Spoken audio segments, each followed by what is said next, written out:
Maligayang pagbabalik sa Oprah Recap muli. Salamat sa pagtangkilik sa aming mga recap at huwag kakalimutan mag-subscribe at pindutin ang notification bell.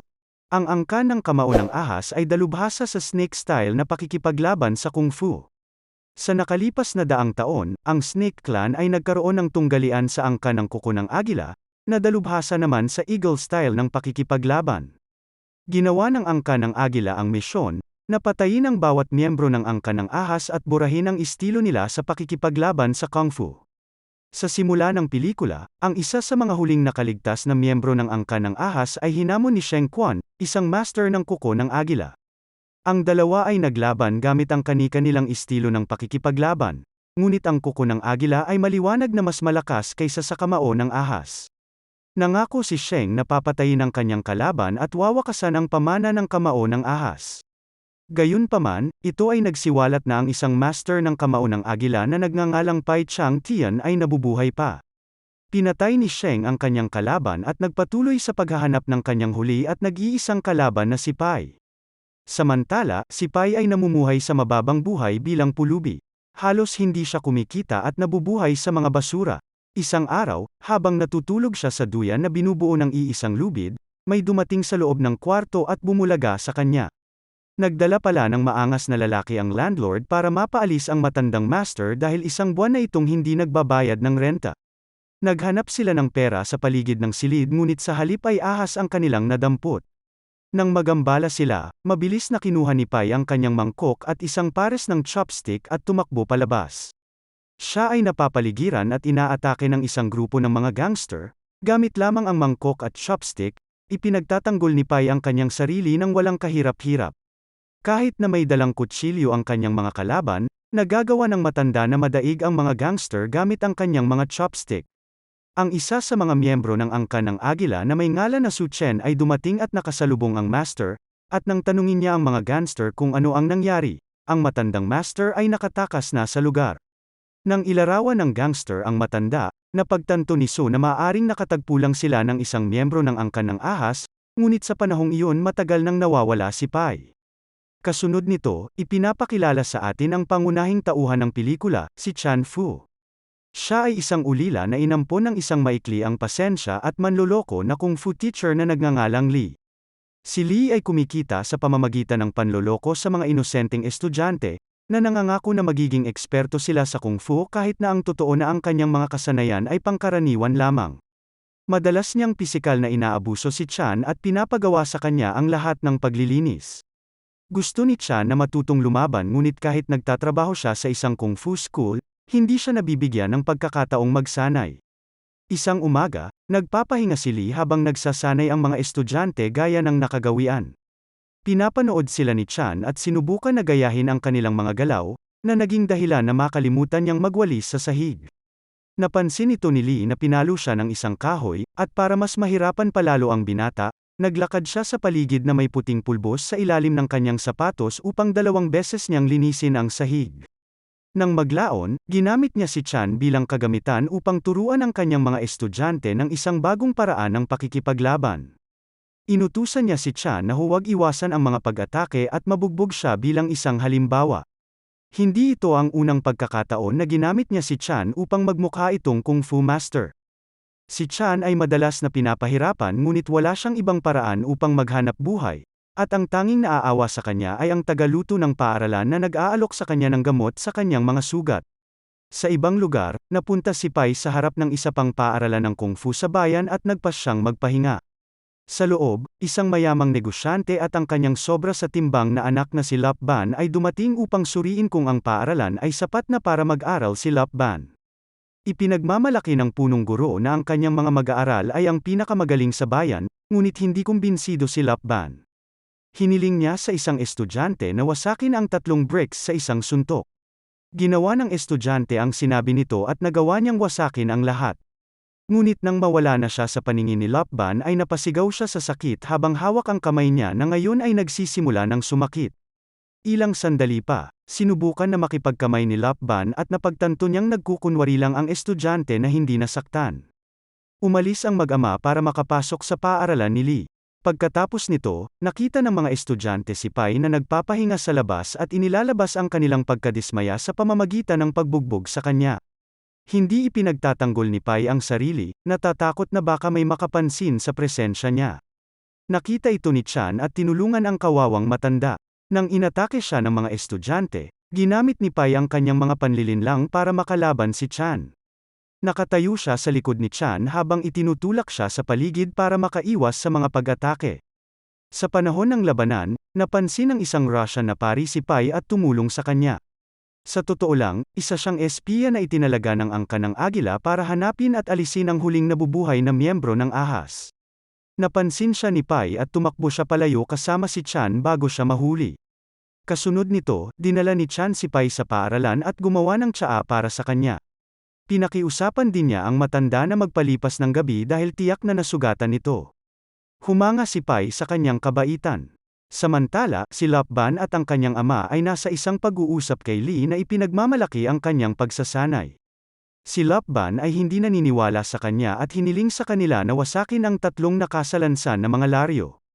Tinatawanan siya ni Lee, na nagsasabi na maaari niyang ipakita sa kanila ang isang tunay na laban sa halip na mga laryo lamang ang sisirain. Tinawag niya si Chan at inutusan na magpabugbog sa isa sa kanyang mga estudyante. Isang sabik na Lapban ang nanonood nang magsimula ang laban. Si Chan ay nabugbog muli. Hindi niya pwedeng iwasan ang mga pag-atake dahil baka hindi siya bigyan ng pagkain sa susunod na araw.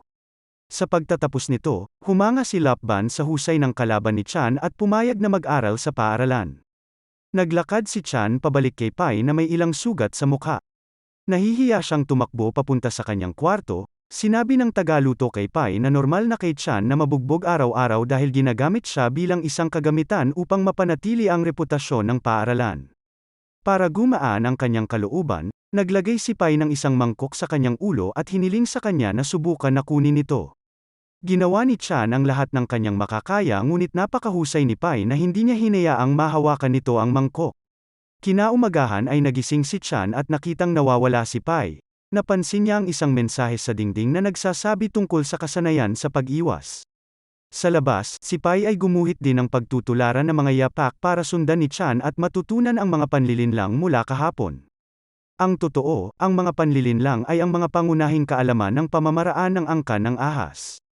Gamit ang mensahe at ang mga hakbang, naiintindihan ni Chan kung ano ang sinusubukan na ituro sa kanya ni Pai at nagsimulang magsanay. Siya ay isang matalino na manlalaban at natutunan ang pamamaraan sa maikling panahon. Sa ibang lugar, nakasalubong ni Pai ang misyonaryong Ruso at sinundan siya para malaman ang kanyang tunay na intensyon. Gayunpaman, agad niyang napagtanto na ito ay isang bitag ng pigilan siya ni Su ng kuko ng Agila at hinamon na makipaglaban. Ang misyonaryo at si Su ay nilabanan si Pai ngunit nagawa niyang tumakas matapos silang mautakan. Gayunpaman, siya ay malubhang nasugatan pagkatapos ng laban. Kasabay nito, ang ama ni Lapban ay pumunta sa paaralan upang suriin ang kasanayan ng kanyang anak. Hiniling ni Lee kay Chan na magpabugbog kay Lapban, na gustong gamitin siya bilang isang pagpapanggap. Ngunit sa pagkakataong ito, gamit ang mga diskarte ni Pai, iniiwasan ni Chan ang lahat ng pag-atake. Pinabunggo pa niya si Lapban sa kanyang ama, dahilan para bumagsak ang dalawa sa lupa. Sa huli, tumakbo si Lapban at ang kanyang ama sa kabilang paaralan. Ang galit na si Lee ay paulit-ulit na sinuntok si Chan dahil sa pagpapahiya sa kanya kaya tumakbo si Chan palayo sa paaralan at nagkataon na nakita niya ang sugatan na si Pai. Dinala niya ito sa isang kubo at nilinisan ang kanyang mga sugat. Sa ibang lugar nakilala ni Su ang mas mataas na opisyal ng angkan ng Agila na si Shang Quan, at sinabi sa kanya ang lahat tungkol sa pagtatagpo nila ni Pai. Pagkatapos, makikita natin si Chan na inaalagaan si Pai hanggang sa gumaling, at matapos malaman na natutunan ni Chan ang pamamaraan sa pamamagitan lamang ng mga guhit, pumayag si Pai na turuan siya ng estilo ng ahas. Ang tanging kondisyon, ay hindi dapat siya tatawagin ni Chan na master, hindi gagamitin ang kasanayan upang magpakita ng karahasan, at hindi makikialam kapag nakikipaglaban si Pai sa kanyang mga kalaban. Tinanggap ni Chan ang lahat ng kondisyon at sinimulan ang pagsasanay, nagsusumikap araw at gabi at nakagagawa ng mga diskarte sa maikling panahon. Sa paglipas ng mga linggo, binigyan siya ni Pai ng mas mahirap na mga gawain ngunit nagpapakita siya ng paglago at tiyaga na walang katulad. Isang araw, naglilinis siya ng sahig sa paaralan nang makita siya ni Lee at nagpa siya na pahirapan gaya ng dati. Tinapakan niya ang puting pulbos ngunit bago pa siya makatapak sa sahig, pinadaos-dos ni Chan ang basahan sa ilalim ng kanyang mga sapatos. Sinusubukan ni Lee ang kanyang makakaya na pahirapan si Chan ngunit mas mabilis na siya dahil sa pagsasanay. Habang sila ay nag-aasaran, pumasok ang isang grupo mula sa ibang paaralan. Ang pinuno ng grupo ay ang bagong kampyon sa Kung Fu sa 3 probinsya. Galit na galit siya dahil lahat ng ibang paaralan sa bayan ay nagpadala sa kanya ng mga regalo para ipakita ang paggalang ngunit hindi ito ginawa ni Lee. Kaya naman, hinamon niya si Lee at ang kanyang kapwa-guro sa isang laban. Nag-aatubili si Lee ngunit dahil lahat ng estudyante niya ay nanonood, wala siyang ibang paraan kundi tanggapin. Ang kampyon ng estado ay hindi nag-aksaya ng oras at tinalo silang dalawa na nagpapatunay na sila ay isang grupo lamang ng mga manloloko, na ang alam lamang ay mga pangunahing kaalaman tungkol sa Kung Fu. Gusto silang tulungan ni Chan ngunit dahil nangako siya kay Pai na gagamitin lang niya ang kanyang kakayahan para sa depensa, hindi siya lumaban. Matapos matalo ang dalawa, sinundan ng mga estudyante ang kampyon ng estado sa karibal na paaralan. Mamaya sa araw na iyon, naglilinis si Chan nang bumalik ang dating guro ng paaralan na si Master Hang mula sa isang paglalakbay. Siya ang punong guro noon hanggang sa palitan siya ni Lee. Siya ay galit na natalo sila ng mga kalaban kaya lumakad siya papunta sa karibal na paaralan at hinamon ang kampyon ng estado. Nagkaroon sila ng matinding laban dahil parehong magkatugma sa mga kasanayan, ngunit sa huli, tinalo ng kampyon si Master Hang at hindi tumigil sa pag-atake sa kanya. Sa wakas ay nakialam si Chan na lalong ikinagalit ng kampyon, inatake niya siya ng ilang beses at hinihiling sa kanya na lumaban. Ngayong magagamit na ni Chan ang kanyang pagsasanay bilang depensa, hindi na siya nagpigil at nagsimulang makipaglaban sa kanya. Nagulat ang lahat nang makitang ang isang janitor lang ang magpapahirap sa kampyon ng estado. Nagulat din si Master Hang dahil hindi niya alam na kayang lumaban ni Chan. Mula sa malapit ay pinagmamasdan din sila ni Sheng Quan, nakita niya ang teknik ni Chan at nakilala niya ito bilang kamao ng ahas. Dahil isang tao na lang sa angkan ang nabubuhay, sigurado siyang kilala ni Chan si Pai. Matapos talunin ang kampyon, bumalik sina Chan at Hang sa kanilang paaralan. Sa bahay, nahanap ni Chan ang sulat ni Pai na nagsasabing mawawala siya ng ilang araw, at sa tabi ng liham ay may isang libro ng snake-style fighting. Nagmamadaling pumunta si Chan para makita si Pai ngunit nakaalis na ang matanda. Nang biglang dumating si Sheng Quan na nakabuntot na sa kanya simula pa kanina ay nagtanong kung kilala niya si Pai. Nang kinumpirma ito ni Chan, nagpanggap si Sheng Quan tungkol sa pagiging magkaibigan nila ni Pai at hiniling kay Chan na sabihin sa kanya kapag nakabalik na ang master mula sa kanyang paglalakbay. Idiniin din niya na ilihim kay Pai ang kanyang pagdating doon dahil gusto niyang masorpresa ang dati niyang kaibigan. Ang walang muwang na si Chan ay naniniwala sa kanya at pumayag na tulungan siya. Pagdating sa bahay, nakita niya ang kanyang alagang pusa na nakikipaglaban sa isang ahas, kahit na sa unang tingin ay mukhang mas delikado ang ahas, napatunayang mahina ito laban sa mga paa ng pusa. Nagbibigay ito kay Chan ng ideya na paghaluin ang pusa sa ahas na estilo para maging mas mapanganib ito. Sa ibang lugar, nakabalik na si Pai sa bayan at agad na hinarap ni Su. Noong una ay nagkunwari na patay si Su saka siya inatake ng kutsilyo. Naniniwala siyang tinamaan niya si Pai ngunit lumalabas na handa ang master na umiwas sa kanyang pag-atake. Nag-away sila kung saan dinaig siya ni Pai gamit ang kanyang kadalubhasaan at pinatay siya. Kasunod nito, pinuntahan niya si Chan na tuwang-tuwa sa pagbabalik sa kanya, pagkatapos ay humingi sila ng tsaa sa tagaluto ngunit ang lalaki ay hinaluan ito ng lason. Nang biglang naalala ni Chan si Sheng kaya nagmamadali siyang sinabi rito ang pagdating ni Pai, pero pagbalik nila ay nakaalis na ang matandang master. Nahulaan ni Sheng kung saan siya patungo kaya sinundan siya, si Chan ay sumunod din sa kanya. Sa kanyang paglalakbay, si Chan ay hinarang ng misyonaryong Ruso na gustong pumatay sa kanya. Nag-away sila kung saan mas malakas ang misyonaryo dahil sa kanyang espada, nasira ni Chan ang kanyang mga damit at nagawa pa rin niyang manalo sa huli. Sa ibang lugar ay nagkita si Pai at Sheng Quan, sapat na ang kanyang pagtakbo at gusto na niyang lumaban para wakasan ang isang siglo na tunggalian ng kanilang mga angkan. Nag-umpisa na ang laban, sa simula tila magkatugma sila sa kadalubhasaan ngunit hindi nagtagal ay natalo siya ni Sheng Quan. Papatayin na sana siya nito nang harangin sila ni Chan upang iligtas ang kanyang master. Hiniling niya kay Sheng Quan na siya ang kalabanin sa halip. Sinubukan ni Pai na pigilan si Chan dahil alam niyang hindi sapat ang kanyang kasanayan para talunin si Sheng Quan, ngunit hindi siya umatras. Hindi nagtagal, nilabanan nila ang isa't isa at agad na nagawa ni Chan na kalmutin ang mukha ng kanyang kalaban sa kanyang bagong imbensyon, ang Cat Claw Technique.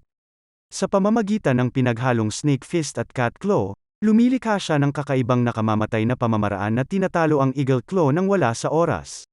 Sa huli ay natalo rin si Sheng Quan.